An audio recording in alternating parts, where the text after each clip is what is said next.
한국에 신조어가 있는데요. 귀차니즘이라는 단어가 있습니다. 귀찮다하고 이즘이 합친 단어입니다. 이건 뭐냐면 살기도 귀찮은데 죽기도 귀찮다 하는 사람들이 많이 생긴 단어입니다. 너무 세상이 편리한 세상이 되는데 복잡하게 바뀌었습니다. 그러다 보니까는 요즘 젊은 사람들이 또 아이들이 너무 모든 일이 귀찮아해요. 코로나 이후에는 교회 오는 것도 귀찮아졌잖아요. 그러니까 온라인으로 내가 원하는 교회 설교를 듣는 것이 너무 유행이 돼버렸어요. 성경책 보는 것도 귀찮고 찬양도 하는 것보다 듣는 게 더 좋아요.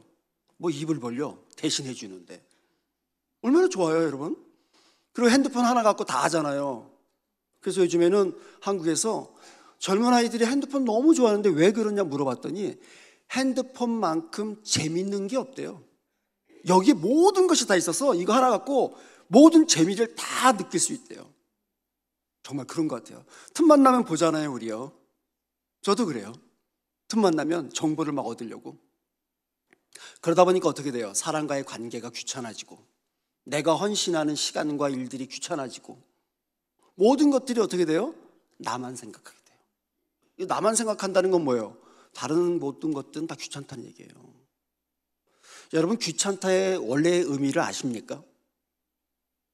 원래 귀찮다는 어떻게 생긴 단어냐면요, 하찮다, 가소롭다, 귀하지 않다, 막 생각한다는 뜻에서 온 단어입니다. 저는 이 단어의 뜻을 알고 깜짝 놀랐습니다. 좀 어느 정도 부부 생활 하다 보면은 남편이 옆에 오면 아내들이 뭐라 그래요? 아, 귀찮아, 저리 가. 왜 이렇게 들러붙어? 그러잖아요. 아이들이 조금 막 그러면 아이, 귀찮아, 저리 가. 좀 아빠한테 가. 아니면 엄마한테 가. 그러잖아요. 강아지도 그래요. 귀여울 땐 귀여운데 너무 들러붙으면 아, 귀찮아. 이게 입에 달고 살아요. 여러분, 그게 어떤 뜻인지 아셨죠? 이제는요. 그런 얘기 함부로 하면 안 돼요. 이건 뭐야? 에휴, 하찮은 인간아. 아유, 이 가소로운 사람아. 부터 시작해갖고 우리가 그 사람을, 그 존재를, 그 모든 것들을 다 어떻게 생각하는 거예요? 하찮게 여기는 거예요. 그러다 보니까 예수 믿는 사람들도 그렇더라고요. 한국 통계에 의하면요, 다른 사람 통계 안 될게요. 목회자들 중에서 70%가 우울증 걸렸대요. 우울증의 원인은 뭐예요, 여러분? 우리 다 그거 달고 사는 사람들이에요. 그게 뭐예요? 아유, 내 인생이 왜 이럴까? 내가 요즘 왜 이러지? 자꾸 내 자신을 낮추는 겁니다. 그러다 보니까 어떻게 됩니까? 자기의 존재함을, 자기의 존귀함을, 자기의 대단한 것을 자꾸 잊고 산다는 것입니다. 이러다 보니까 어떻게 돼 있어요? 세상을 쳐다볼 때 아, 내가 누구일까라는 그 고민 속에 살게 된다는 것이죠. 예수 믿는 사람들은 어떻게 해야 될까요? 여러분, 하나님은 우리를 어떻게 만드셨죠? 사탄이 우리를 유혹하는 첫 번째 방법이 무엇인 줄 아십니까? 사람이 제일 되는 목적을 잃어버리게 하는 것입니다. 우리가 세례받을 때 소일이문답이라고 하죠. 그리고 첫 번째로 배우는 게 질문이 무엇입니까? 사람이 이 땅에 태어난 제일 되는 목적은 무엇입니까? 그걸 묻는 거예요. 정답이 무엇입니까? 하나님을 영화롭게 하고 하나님을 즐거워하는 것이다. 하나님을 영화롭게 한다는 것은 하나님께 영광 돌리는 인생이 되어야 된다는 것인데 그 방법이 무엇입니까? 하나님을 즐거워한다는 것이에요. 그런데 많이 이 부분을 착각해서 어떻게 이해하시냐면 하나님을 영광 돌리려면 우리가 어떻게든지 하나님이 기쁘시게 해드려야지. 그래서 방법을 찾기 시작합니다. 여러분, 이 신앙생활이, 교회 생활이, 주일날 이 모든 행사와 봉사와 모든 일들이 하나님을 기쁘시게 하는 일들입니다. 그런데 이것이 우선되면 안 됩니다. 돈이 없을 수도 있죠. 시간이 없어 주일날 봉사 못할 수도 있습니다. 근데 우리는 자꾸 상대적인 평가를 해요. 상대적 평가는 무엇입니까? 너와 나를 평가시키는 겁니다. 저 교회와 우리 교회를 자꾸 평가하는 겁니다. 세상은 이런 구조예요. 그런데 하나님의 교회는, 하나님의 성도들은 상대적 평가를 하면 안 됩니다. 절대적인 평가가 필요합니다. 절대적인 평가는 뭐예요? 하나님과 나와의 관계만 생각하는 것입니다. 하나님이 우리에게 주신 말씀의 원칙만 지키는 겁니다. 이 틀을 놓고 생각하면요, 우리가 짜증날 일이 없어요. 우울증 걸릴 일이 없어요. 왜? 하나님은 나를 어떻게 보십니까? 이렇게 멋지게 생겨서 하나님이 나를 더 사랑하실까요? 아니거든요. 하나님은 구별하지 않고 차별하지 않으시잖아요. 그럼 내가 우리 하나님 앞에 섰을 때는 어때야 됩니까? 하나님이 나만 보신다는 거예요. 그럼 나를 어떻게 보실까요? 에휴, 지지라. 한 번도 이러시지 않아요. 이게 절대적 평가거든요. 나를 얼마나 존귀히 여기시면 이 자리까지 살게 하셨을까? 아니, 어떻게 살든 그냥 어쨌거나 하나님 믿다가 떠나도 하나님은 그거로 만족하신다는 거예요. 그래서 하나님을 영화롭게 하는 가장 중요한 방법은 하나님 안에서 즐거워하는 겁니다. 화두 치면서 여러분 치신 분도 아시죠? 아, 기쁘다 이러고 치신 분 없어요. 그게 기쁠 일입니까? 재미난 일이지. 놀러 갔어요. 어디 아이들 여행을 갔어요. 갔다 오면 어떻게 해요? 뭐 그 기간 동안은 즐겁고 재미있을 수 있어요. 갔다 오면 피곤하죠. 뷔페 음식을 먹으러 갈 때는 기대 마음 품 마음으로 내가 오늘은 다 먹을 거야. 그리고 다 먹었는데 나올 때는 어떻습니까? 기억나는 맛이 없어요. 배만 부르지. 그리고 후회해요. 내 결코 몇 달 안에는 안 가리라. 근데 한 달 있다가 또 가요. 이렇게 나약하다고 우리가요. 근데 이 모든 것들은 다 재미있고 즐거운 일들이에요. 하지만 하나님 안에서 즐거워한다는 것은 이 땅에 없는 기쁨이 있다는 얘기입니다. 그래서 이 기쁨이란 단어는 세상에는 없어요. 교회만 있고 믿음 안에만 있고 하나님 안에만 있고 말씀 안에만 있습니다. 세상에 아무리 사람들이 기뻐한다고 해도 우리가 느끼는 기쁨을 비교할 수가 없어요. 그래서 우리가 하나님 안에서 기뻐하는 것이 하나님이 영화롭게 하나님이 기뻐 받으신다는 뜻이에요. 어린아이가 여러분 5살 먹은 아이가 말도 좀 하고 재령도 부리더라고요. 계획을 세워요.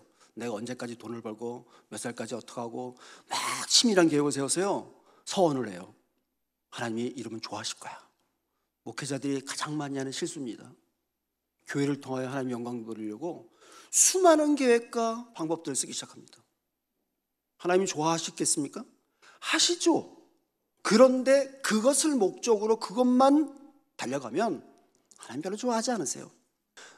너와 나의 관계 속에서 너의 정체성이 무엇인지, 너가 누군지를 파악하고 살아라 라는 것을 항상 우리에게 얘기하고 있다는 사실이에요. 시편 16편 3절 말씀이 있습니다. 땅에 있는 성도는 존귀한 자니 나의 모든 즐거움이 저에게 있도다. 하나님이 명령하신 거 선포하신 내용입니다. 자, 여기서 여러분 우리가 좀 바꿔서 한번 고백을 해볼까요? 땅에 있는 성도에다가 내 이름을 대는 거예요. 땅에 있는 지난이는 존귀한 자니 나의 모든 즐거움이 지난이에게 있도다. 이거를 여러분 한번 다시 한번 읽어보자고요. 여러분 이름을 대세요. 누구 자식 이름 대지 마시고 남편 아내 하지 마시고 여러분. 자, 한번 시작.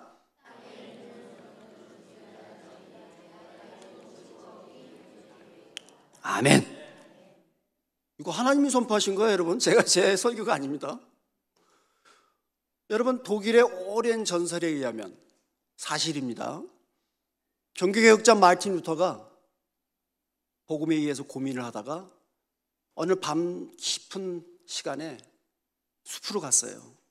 달이 환하게 떴는데 그 달빛이 그 숲속의 전나무들을 쫙 비추고 있는 거예요. 전나무가 굉장히 아름답거든요.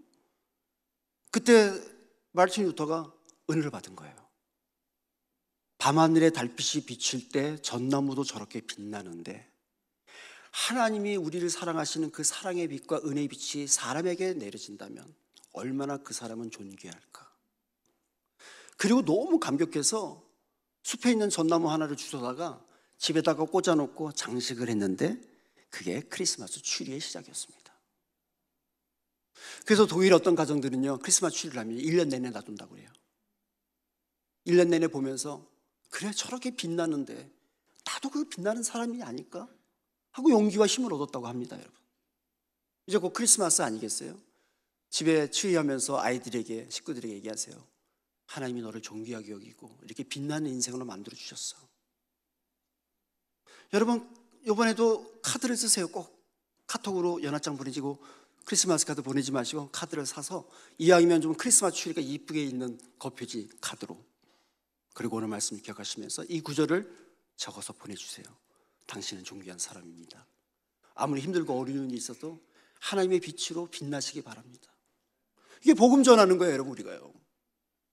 여기서 여러분, 제가 은혜를 받고 저도 제 인생의 마지막 결론과 또 목회 30년을 마무리하면서 책을 하나 썼습니다. 그게 노블 라이프라는 겁니다. 노블이란 단어가 존귀한 뜻입니다. 그리고 성경을 원어를 다 찾아보니까요, 너무 많은 단어가 나온 거예요. 하나님 우리에게 존귀하다는 단어가 이렇게 많은지 몰랐어요. 그냥 나는 의식 속에서 하나님 나를 사랑하시지 이 정도로만 알았는데, 그 오랜 이스라엘 역사를 통하여 하나님은 이스라엘 백성들에게 존귀하다, 존귀하다 계속 선포했습니다. 근데 이스라엘 백성들이 그 자신들의 정체성을 잃어버렸던 거예요. 자기들이 누군지를 몰랐던 거예요. 여러분 어떻습니까? 하나님이 이스라엘 백성들을 그렇게 사랑하셨는데 이스라엘 백성들이 잊어버린 정체성을 어떻게 회복했습니까? 예수님을 통해서 다시 한번 하나님이 그 정체성을 되살리고자 하셨어요. 그리고 예수님이 오랜 시간에 걸쳐서 이 땅에 오셨습니다. 그게 성탄이에요. 예수님의 성탄은요, 하나님의 백성의 회복을 위해서 오신 겁니다. 구원은 하나님이 작정하신 사람들이 다시 하나님의 백성으로 돌아오는 일이 구원입니다. 얼떨결에 구원받은 거 아니에요. 오랜 시간 동안에 하나님이 계획하셔서 나를 구원하신 일들이 오늘 이 자리에 있는 여러분 성도들이 되었다는 사실입니다.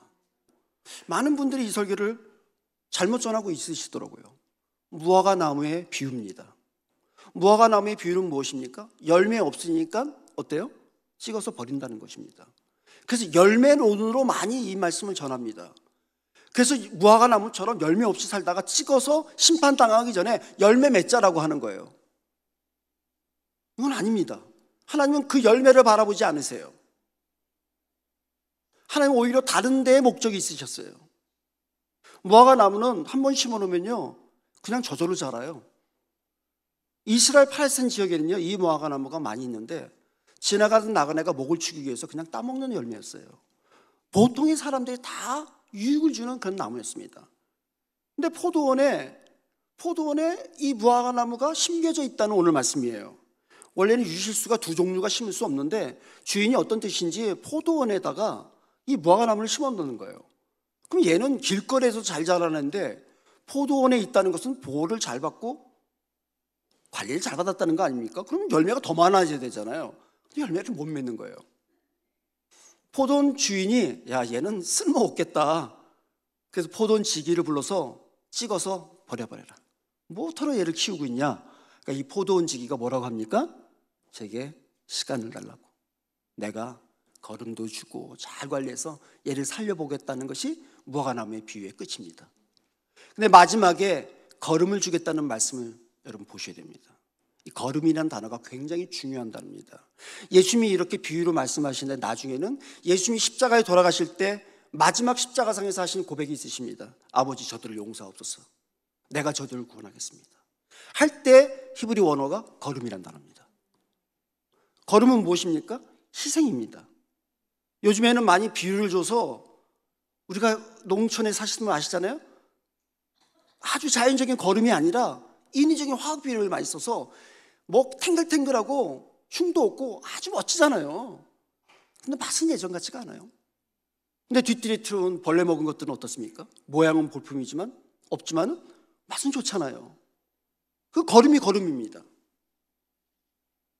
예수님께서 왜 이 거름 얘기를 하셨을까 생각해 봤습니다. 예수님이 유대인의 왕으로 이 땅에 오셨습니다. 그리고 3년 동안에 말씀을 전하셨는데 효과가 없었어요. 유대인들은 자신들을 구원할 정말 메시아가 오셨다라고 예수님을 따랐지만 예수님 볼품이 없었어요. 자신들이 원하는 왕이 아니었어요. 그래서 결국은 예수님을 어떻습니까? 잡아다가 넘기잖아요. 기대했던 무화과 나무였는데 열매가 없죠. 어떻게 합니까? 찍어서 버리는 겁니다. 예수님을요. 근데 예수님이 어떻게 됐어요? 결국은 열매 하나 안 맺으시고 그냥 거름으로 죽으셨어요. 근데 그 거름처럼 죽었던 그 예수님이 어떻게 됐습니까? 죽으셔서 우리의 열매를 맺게 하시는 거예요. 메시지는 여기에 있습니다. 예수 믿는 사람이 되었다, 성도가 되었다는 것은요, 이 땅에 있는 모든 것들보다, 모든 사람들보다 더 풍성하게 된다는 의미가 아닙니다. 예수 믿으면 복 받아요. 그렇죠. 복 받습니다. 세상이 말하는 복과 우리가 말하는 복이 다른 걸 아시지 않습니까? 근데 왜 우리의 기도는 자꾸 세상 복을 구합니까? 예수님이 원하는, 예수님께서 행하셨던 그 모습과 그 복을 우리가 그대로 받는 제자라면, 성도라면 우리는 어떻게 살아야 됩니까? 걸음처럼 살아야 되는 거예요. 희생을 요구할 땐 봉사만 희생이라고 얘기하잖아요. 아닙니다. 교회는 봉사하는 것이 아닙니다. 교회는 훈련받는 것이에요. 교회는 힘을 얻는 것이에요.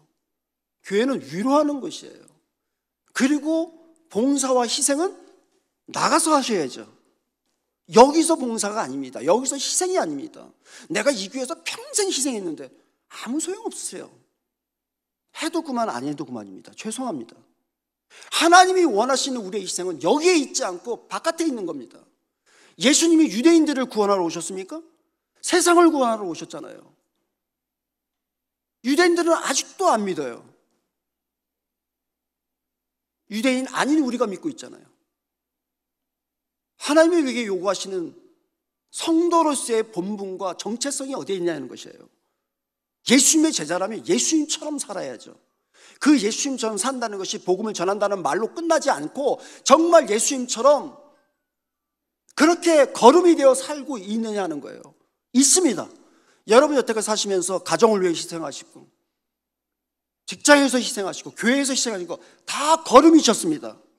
그러니까 여러분 절대 후회하지 마세요. 여러분들의 인생의 믿음으로 한 모든 고생과 수고는 걸음이었습니다. 그 걸음은 반드시 생명을 얻습니다. 내 때에 얻지 못할 수도 있습니다. 내가 죽은 다음에 몇십 년이 있다가도 그 열매가 맺힐 수 있다는 사실을 믿으시는 거예요. 이 교회 다니시는 만큼은 여기서 희생하시고 복음 전하고 여기서 하시는 모든 걸음의 일들은 반드시 세상에서 그 열매로 맺혀질 겁니다. 왜요? 하나님이 하실 일이니까. 내 일이 아니거든요. 그럼 나는 무엇입니까? 세상 사람들이 우리를 볼 때 아이고 냄새나고 볼품없고 걸음이 그거 아니에요. 그런데 자꾸 세상 사람들이 나를 어떻게 생각해요? 그렇게 생각하는데 나는 이미 생명을 품고 있기 때문에 괜찮은 거예요. 하나님이 나를 어떻게 보고 계시는데. 자운영이라는 꽃이 있습니다. 아세요? 영어는 조금 어려워서 말 안 할게요. 발음이 안 돼요. 컴퓨터에 찾아보시면, 인터넷 찾아보시면 자운영이라는 꽃이 있습니다. 이 꽃은 캘리포니아에 특별히 많아요. 캘리포니아의 사막에 그렇게 막 재배하는 5번 LA에서 샌프란시스코 가다 보면 벌판이 많은데요. 4, 5월 되면요 보라색 꽃이 쫙 핍니다. 저는 너무 좋아요. 그거 볼 때마다. 근데 4, 5월이 되면요 딱 만개했을 때 농부가 트랙터로 그걸 다 갈아버려요. 저는 파는 줄 알았어요. 아니 그 자리에서 다 갈아버려요. 그리고 묻어놔요. 왜요? 걸음으로 쓰려고. 이 꽃은 걸음꽃입니다. 그대의 관대한 사랑이라는 꽃말을 가진 걸음꽃이에요. 팔려고 피는 꽃이 아니라 그 땅에서 핀 그 자리에서 묻혀서 걸음이 되려고 하는 꽃입니다. 그래서 이 자운형 꽃이 그 해에 활짝 펴서 잘 묻히면 그때 실 뿐 그 해에 품작이 온다는 겁니다. 야, 성도는 꽃이에요. 하나님 나라의 꽃이에요, 꽃. 근데 어때요? 그님이 오시는 날에 얼마나 좋을까? 주님이 오시는 날에 꽃밭에서 우리가 얼마나 좋을까? 예배 드리다가 은혜스러운 가사예요. 그님이 오신다면, 그님이 오시는 날에 그거 기다리고 사는 거예요, 사실요. 꽃은. 근데 어때요? 그 자리에 묻히라고 피게 하신 게 인생이에요. 여러분, 여러분의 인생과 제 인생이 그렇게 여러분 이 땅에서 활짝 피는데 어딘가에 팔려가고 자랑스러려고 경연대회 가는 것이 아니라 우리는 이 땅에서 펴서 이 땅에서 묻히는 걸음으로 부르심 받았다는 사실을 믿으시기 바랍니다. 그래서 여러분의 믿음 생활은 헛되지가 않아요. 여러분 괜찮아요. 남들과 비교해 볼 때 시간도 없고 돈도 없고 뭐 아무것도 할 게 없는데 괜찮아요. 꽂히면 다 꽂히지. 꽃이 뭐 미운 꽃이 있어요? 할미꽃도 할미꽃이요, 호박꽃도 호박꽃이요. 다 꽃인데 하나님이 우리를 다 똑같이 보시잖아요. 하나하나 넌 귀하다, 귀하다, 존귀하다. 그렇게 말씀하고 계시는데 왜 자꾸 나는, 내 인생은 왜 이렇게 하찮을까? 나는 왜 이러지? 한평생 살아와서 뭐 남긴 게 없네, 뭐 업적이 없네. 이러지 마세요. 이거 하나님께 큰 죄를 짓는 거예요. 내가 얼마나 너를 존귀히 여기는데 왜 너는 그러냐. 예수님께서 이 무화과 나무에 비유를 하실 때 이 말을 듣던 유대인들은요, 700년 전에 있었던 일을 기억하는 이스라엘 백성들에게는 아주 유명한 히스토리예요. 이 얘기를 하시니까 이스라엘 백성들은 다 기억했던 거예요. 700년 전에 어떤 일이 있었나. 이스라엘 백성들이 아시리아의 침략을 받아서 노예 생활을 하고 있을 때였어요. 하나님께서 이스라엘 백성들에게 기회를 줬어요. 하나님의 백성답게 살아라. 자꾸 세상 바라보지 말아라. 아시리아의 침략을 받았는데 아시리아가 어떤 일을 했냐면요, 이스라엘 백성들의 하나님의 신민의식, 하나님의 정체성을 없애기 위해서 여러 이방 민족들을 잡아다가 섞어서 살게 했어요. 혼합 민족이 돼버린 거예요. 그러니까 이스라엘 백성들이 자꾸 세상의 잡것들을 자꾸 배우기 시작하는 거예요. 정체성을 몇백 년 동안 잃어버리는 겁니다. 마치 우리나라가 일제시대 때 일제 침략을 받았고 이름 버리고 생활 습관 다 버리고 지금까지도 갖고 있는 거 너무 많잖아요. 그런 식으로 이스라엘 백성들을 학대했어요. 그때 이사야 선지자가 외쳤던 말씀이 무엇이겠습니까? 여러분 잘 아시잖아요. 이사야 선지자는 이스라엘이 포로 때 하나님 말씀을 전하려고 나왔던 선지자였습니다. 이사야 선지자가 대단한 선지자지만 그의 메시지는 핵심은 딱 하나였어요. 이사야 49장 5절 말씀. 나는 여호와 보시기에 존귀한 자라. 나의 하나님이 나의 힘이 되셨도다. 이걸 외쳤던 거예요. 여러분 똑같죠? 지금 말씀이 나는 누구인가? 우리는 누구인가? 그리고 나서 이스라엘 백성들이 정신을 못 차리니까 하나님이 예수님을 통하여 다시 회복시킨 역사를 하셔서 우리가 오늘 하나님의 성도가 되었다는 사실이에요. 성도는 존귀한 자다. 이게 공식 성경의 원칙입니다. 평생 잊지 마십시오, 여러분. 어느 누구도 하찮은 사람 없어요. 그래서 우리는 어느 교회도 하찮은 교회가 없어요. 네. 내가 섬기는 교회가 최고인 거예요. 때가 돼서 딴 데 보내시면 거기 가서 또 최고의 교회로 섬기시면 돼요. 마음에 안 드는 사람이 있죠. 뭐 내 자식도 내 마음에 안 들 때가 너무 많은데 뭐 그렇잖아요. 어떻게 내 마음대로 살아요? 그건 그럴 수가 없죠, 여러분. 이사야서 32장 8절 말씀에 이런 말씀이 있습니다. 자, 고명한 자는 고명한 일을 도모하나니 그는 항상 고명한 일이 서리라. 이게 개역 한글에는 이렇게 나오지만 원어나 영어 단어는 똑같아요. 존귀한 자는 존귀한 일을 도모하나니 그는 항상 존귀한 일에 서리라. 자, 다 똑같은 얘기들이에요. 이게 우리가 해야 될, 이 세상에서 해야 될 성도의 일이에요. 존귀한 일이에요. 자, 이제부터 여러분이 하는 모든 말과 행동이 존귀한 말과 행동이라면요, 순간 에이씨 이건 나올 수 있어. 근데 이내 정신 차리고 이러지 말아야지. 그 실수는 하나님도 봐주시니까 내 성격은 절대 못 바뀐다는 걸 하나님도 아세요. 그러니까 성격을 바꾸려고 하시지 마시고 태도를 바꾸려고 하시면 되는 거예요. 그리고 내 자신을 자꾸 바꿔나가는 거예요. 죽어도 성격 못 바꿉니다. 그건 안 돼요. 여러분, 우리가 흔히 얘기하는 말이 있어요. 한국말로 참 안 좋은 단어인데 그래도 잘 사용하면 좋아요. 콩가루라는 단어가 있어요. 집안이 안 좋으면 콩가루 집안이라는 얘기를 쓰잖아요. 우리나라는 참 이렇게 말이 좀 이렇게 그래요. 그래서 뭐 흔히 그러잖아요. 콩가루 집안, 콩가루 인생. 근데 여기다 또 내 인생까지 해보세요. 이 콩가루 다 부셔져갖고 쓸모가 없어. 부셔졌다는 거 아니에요. 완전히 망가졌다는 뜻이에요. 근데 이거 성경적인 거예요. 우리는 원래 망가진 인생들이에요. 죄인이고 다 콩가루예요. 이 콩가루가 다 거기서 거기에요. 콩가루인지 팥가루인지 뭐 다 그것만 틀릴 뿐이지 가루는 다 가루예요. 근데 이 가루가 떡에 붙으면 어떻게 돼요? 팥떡도 되고 홍떡도 되고 모든 떡이 다 됩니다. 떡은 무슨 의미예요? 생명입니다.